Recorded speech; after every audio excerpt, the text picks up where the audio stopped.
Hi, guys, and welcome to another exciting, I suppose, episode of Convention Confessional. I don't know how exciting this show is for some people, but I mean, I'm having a good time. Hopefully, you're having a good time too. We've had some amazing guests on here so far, and I've been thrilled to have each and every one of them. Plenty more to come. I told you, I know pretty much everybody. We've all got a story to tell, and we're going to tell them.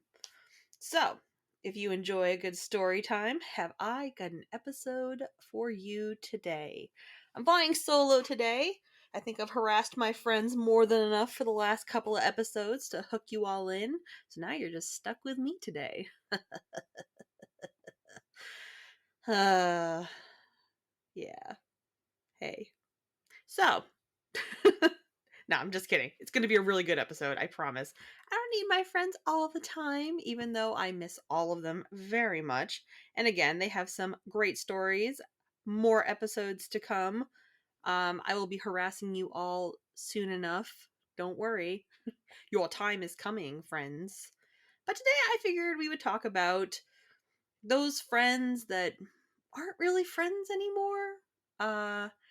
I think you would refer to them as the bad roommates at conventions. Yes, we've all had at least one in our lives. I have been fortunate that most of the people that I room with are delightfully wonderful, respectful individuals, and I am still very good friends with all of them. However, there are a few, yes, a few in my life that just well, you'll hear all about it, won't you? Let's see, where do I start? I suppose I should start with the least offensive and go into the most offensive. And by least offensive, still involves a drunk person. So, Ryan and I might have mentioned it the last time he was on the show. We talked about AAC. It was a home convention for me at the time when I worked at it. And was one of the first times he and I had roomed together. And this is not about Ryan. Ryan and I are good. This is about someone else that we were friends with at the time, and I don't believe either of us are any longer friends with, but I will leave out names just to be somewhat respectful. Anyways, we were rooming together, had a room together, having a great weekend, and conventions, you go to panels, you see friends, and if you are above a legal age, sometimes not above a legal age, but hopefully above a legal age, you might indulge in a beverage or two that is not Ramune. Um, and on this particular night, I believe it was the Saturday going into the Sunday of the convention. So Saturday night, after the masquerade and all that, we're already tired, exhausted, been a long day. We had invited one of our friends to stay in the room with us for the night because we had two beds and I believe it was a pull-out sofa, or it was one bed and a pull-out sofa. I don't really recall. The room, to be perfectly honest, however, I know there was space enough that he could come and join us because I think he was living in his van in the parking lot, which is still one up from sleeping in the lobby of the hotel because y'all know some of you have done it. Lobby con people. Anyways, we took pity upon him because we were like, hey, you know what? You shouldn't be living in your car out in the parking lot. And if you had told us sooner, we would have invited you to stay with us sooner. So we told him what the room number was and we gave him the extra key. And we were like, hey, go take a shower, go, get a nap or whatever you need to do. Like, we trust you because, again, we were all friends at the time, whatever. So we go back to the room on Saturday night after masquerade and we're, settling down for the night. And the door starts to open. Obviously, it's got to be our friend because he's the only person with a room key. And in he walks with a young lady who barely legal, if legal. I would say she was definitely might have been 21, but I doubt it. Definitely wasn't like a child. Definitely somewhere between 19 and 21. The point is, she was trashed, like annihilated, drunk off her mind. Now, again, I'm not a snob about it. It's like, you know what? If you're going to drink, be responsible, be with people that you trust. Like, don't go too crazy because you don't want to feel like ass in the morning, obviously. But just make sure that you are in a safe situation. That's my PSA. Like, always make sure that you are in a safe situation or able to leave a situation if you do not feel safe in it. Now, this particular person who we were friends with was not a sketchball by any means, because I would have shut that down real fast. But he still brought a questionably underage, possibly barely above age girl to our room. She had no idea where she was. She had no idea where she was going. Like, he was a bit drunky pants too, but it was like, okay, well, at least you guys came back to the hotel room, I guess. But the poor girl, within like 15 minutes of being in the room, starts like violently getting ill in our bathroom. So obviously she had drank way too much. Like, beyond the point of like a healthy amount of alcohol. So, I mean, being the decent person that I am, I go in the bathroom with her while looking at Ryan and going, take care of him, because he had something to do with this. He had to have had something to do with this.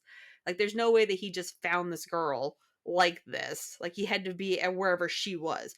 So we've got this poor girl in our bathroom, has no idea who either of us are, barely making any sense, vomiting her brains out, and I'm trying to get water into her and everything else, while Ryan's berating and like giving the third degree to our friend here to find out like where she came from, who she was. He didn't know. He didn't know who she was. It's like, are you kidding me? He just kept saying it was like his friend or whatever. It's like, okay, again, like, does she have friends she's with? And I don't mean, like, I don't recall if she had a phone on her, and if she did, she was like in no shape to use it. Like, it was a mess. It was a huge mess. And we were just like, okay, well, like, she's in no condition to go anywhere right now. I don't feel like running around this convention being like, hi, you know this drunk girl? Hi, you know this drunk girl?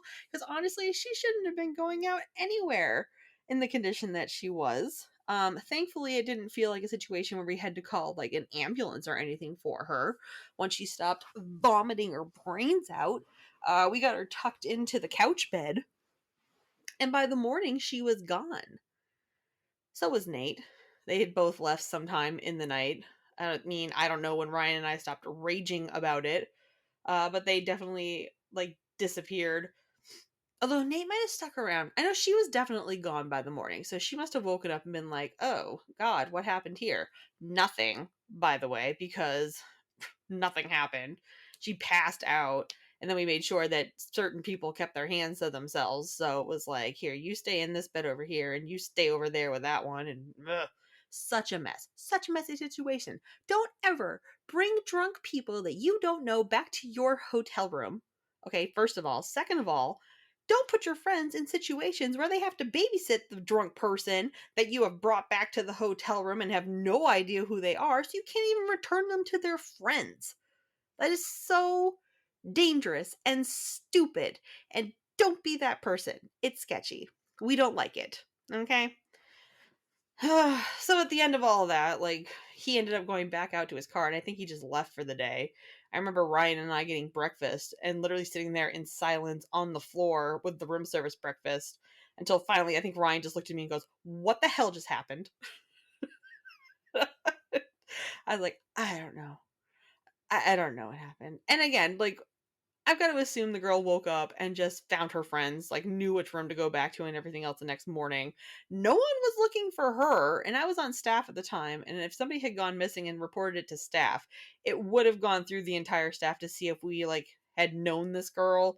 So, I mean, also her friends, shame on them, not even, like, being concerned enough to go look for their friend who disappeared at a convention. Always make sure you look out for your friends. That's the moral of the story. Look out for your friends. Don't let them go off with weird people. I say that because I used to be friends with the guy, but he's weird. Don't let them go off with weird people in the middle of nowhere. Like, who knows where they were from? You don't know the area? Maybe you do know the area. I don't know. That doesn't matter, though. You don't let your friends go off and do weird shit. Yes, conventions, I know. But still, dangerous. Very bad. And that's story number 1 about bad roommates. I don't think I've spoken to him since that happened, if I'm being honest. And that was at least 12 years ago. So, yeah, we have not spoken since then. Now, story number 2 is much more interesting. I mean, that one's good, but this one is, God, if there was ever a bad roommate story, this is it. So I was down at Kineticon, the first time I ever went to Kineticon, and I didn't work at the convention at the time. I believe it was 2008, because the first year I worked at Kineticon was 2009. So 2008, I go down to Hartford, Connecticut with some friends, because I was like, hey, let's branch out and go to another convention that's not Anime Boston or PortCon or AAC or something in the New England area. And we went down and got a hotel, drove down, and I met up with some friends down there, because they had all been asking me to like come down to the convention forever, and I finally made it down there. Everything was good. Like I said, I was friends with all the girls that I went with from high school. We all did like drama club together and band and other different activities together. So it's not like we were all strangers going down there. And you think you like know those people. I mean, you spend at least 3 to 4 years in high school with them. After school activities and everything else, like hang out after school. Like you think you know a person. You don't. Okay? You don't know a person. So I actually, now that I think about it, yeah, I was definitely hanging out with person that brought drunk girl home with him. He was there for this story actually. But it's not his fault. This is not a story that ends up being his fault. So there's that. Um and my friend Bree, we had met up for the first time. Like we'd met at conventions before, but this was the first time actually kind of hanging out. So we had spent the weekend, hanging out together and becoming better friends. And I mean, as roommates go, like we don't all go do the same thing all the time. They had all spread out to go to different events and um different activities and stuff going on throughout the convention, because ConnectCon at the time was one of those ones that stayed open until like 1 in the morning to do stuff. So, I mean, I was a little bit older than my friends, and I was like, hey, I'm going to go back up to the room. And the dude that I talked about before and Bree, we were like, hey, let's go back to your hotel room. Yep, we'll go up there, and we're going to watch Toonami, because it was just about to start up. And Toonami starts at like, what, 11 maybe at the time. Yeah. And it runs for like 2 hours, and then it runs into itself again, so it basically repeats itself. So we get upstairs a little bit before 11 o'clock, and we turn on the TV, and we have Cartoon Network. And, we're sitting there in the room like watching TV, just kind of decompressing from the day, and you hear the key card get used in the door to the room. And I mean, it could be anybody. I mean, I had 4 roommates, so it's like, oh, okay, someone's back. And in walks one of my friends. And behind her is like this 6'4" big guy. Like, huge. No idea who he is. No idea. Never seen him before. Aggressively large man. And my friend, she might have been like 5'5", I think. Skinny little twig of a thing. And she's just like, oh, hi, guys. And we're like, hi, what's going on? And she's like, nothing. And they proceed to go into the bathroom to the room together. And the rest of us, we kind of look at each other and we're like, why are they going, why are they in the bathroom? And the door's closed and the shower starts up.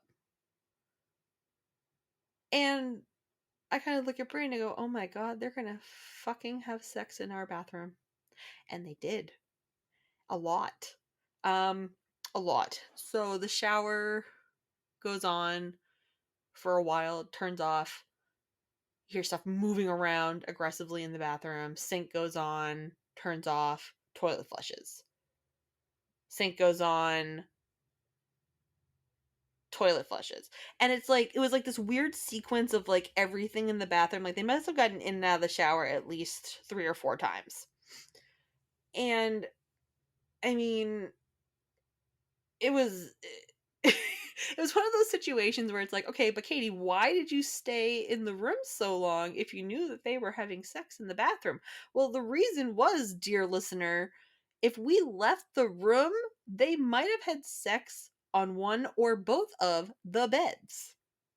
Like, I think they were expecting to come up to a hotel room that was empty and just fornicate all over the place, because they certainly did all over that bathroom.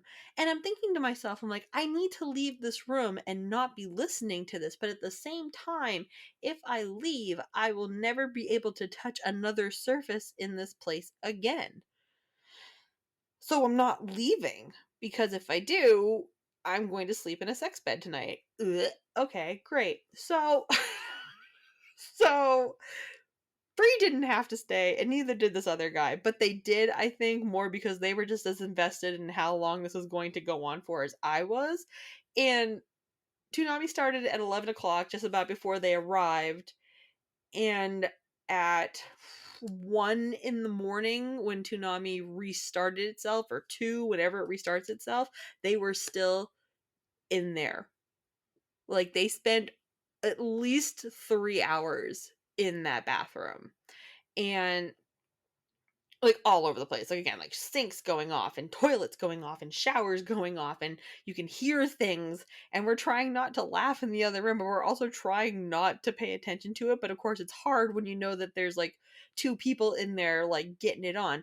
And I'm just sitting there more concerned about my poor friend, because again, I was just like, my god, like how are they going this long? One, but two, like he's going to break her in half. I'm going to like he's gonna like flee the scene, and we're going to have like a crumpled up body of a person in this bathroom, which was not the case somehow, shockingly. So finally, the rest of my roommates come back to the room, and they see us all mortified sitting on the beds watching like the second round of Toonami, and they're like, what are you guys doing? And my friend goes to touch the bathroom door, and I'm like, you can't, so and so's in there, and with a guy, and they've been in there for hours. They're like looking at me like I am a crazy person. And finally, like one of my other friends, she's just like, well, I need to use the bathroom. And she like slams her hand on the door, and she's like, hey, other people have got to use this bathroom too. And no joke, within like 30 seconds, the two of them were dressed and like giggling and like on their way out of the room, and they left. You could not have paid me enough money. Like, there's not enough money in print in the world for me to have wanted to use that bathroom again after they had been all over it. Like, no.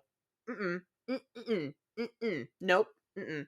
Like, it too early in the morning, you can't even call like maid service to come up to like wash it down. And by wash it down, I mean like completely hose it.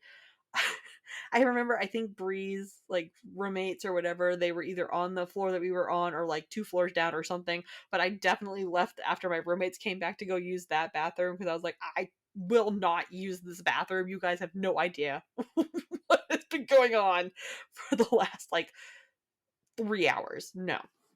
And like again the next morning, like that, it was one of those days like I'm not one of those people that I shower every day at a convention, just because like I need to shower every day. And that was probably the first and only time at a convention that I did not shower before I went downstairs, because I just nothing nothing could have made me want to use that bathroom again. And the thing was too, is she didn't come back. Like, she left for the night with this guy, and then everybody just goes to bed, and we wake up the next morning, and she finally decides to roll back because we have to like get out of the hotel room. And we're just like, what is wrong with you? Like, why would you just like go off with this random stranger person and like do that, and like in our bathroom, no less? And then like I guess later on in the weekend too, we come to find out is like there was this guy that would go to conventions, and if any of my older friends are listening to this, I think they know exactly who I'm talking about. But he was like the dark magician, like that's what he cosplayed. And every single convention, you would see him with another girl who was like the magic, like whatever the girl version of it was, like the light magician. I don't remember. Yu-Gi-Oh is a long time ago, but he always had a different girl in this costume. And on that Sunday, after everything that happened, he was wandering around with her in that costume. And I have no doubt in my mind the two of them also had something going on that weekend. So basically, I just like went to a convention with my friend so that she could be a wicked hoe the entire weekend. And to this day, I don't really talk to her anymore. And whenever I see her, I kind of am just like, that's all I can think about is you spent 3 hours in a bathroom at a convention with some random stranger and could have died. I like to think that I saved her by staying in the room also. Like, it wasn't just about them possibly fucking all over the beds in the room, but also, like, kind of being a moral support. I guess that's like the only way I can think to phrase it. I don't know. She's not dead, and I feel like that is because of me. So if she's listening to this, and I doubt she will, but someday she might come across it if someone shares it with her. You're welcome that you're not dead. Don't ever do that again. I think she's married now. I don't even know. The point is, don't be that person either. Like, my God, don't be that person either. Don't go and like bring random strangers back to a hotel room that you are sharing with people and do it all over every surface that you can get your hands on. That's that's gross. Get your own hotel room if that's what you plan to do with your weekend. Honestly, like, if you don't plan on going to the convention and you just want to like have sex everywhere, like, okay. But that's it. That's my two terrible roommate convention stories. All true, all still as horrifying as I remember them now that I've said them out loud again. Yeah, basically moral of the story is don't be that person. All right, well, that's it for this week's episode. I hope you've enjoyed story time as much as I've enjoyed telling it. I definitely have to go bleach my brain to try to not relive those memories again. Um, it's the portion of the show when we promote stuff. Usually I have my guests come on and promote a project or some website that they have near and dear to their hearts. And honestly, this week I don't really know what to promote. Oh wait, yes I do. Let's promote calling our Congress people and getting guns under control, huh? Jesus Christ, poor like Asian community uh, getting torn apart by that shooting a few weeks ago, and now Boulder, Colorado, and that shooting. There's no need for people to have weapons like that, and we need to write and talk to our congressmen and senators and get something done about it. I mean, God, kids are dying, everything else. The world we're living in right now is just abysmal as it is, and adding gun violence to it is just ridiculous. We need to do something about it. So, on my website, I am going to link to um, how to get a hold of your senator and your congressperson. And I highly encourage everybody to get out there and email or call and leave a message and have them, do their damn job. It's about time, you know? It's about time something gets done. Enough people have died because of people just not doing their job. So, that's that. Um, thanks, you guys. Thanks for listening. And we will see you on the next episode. Bye.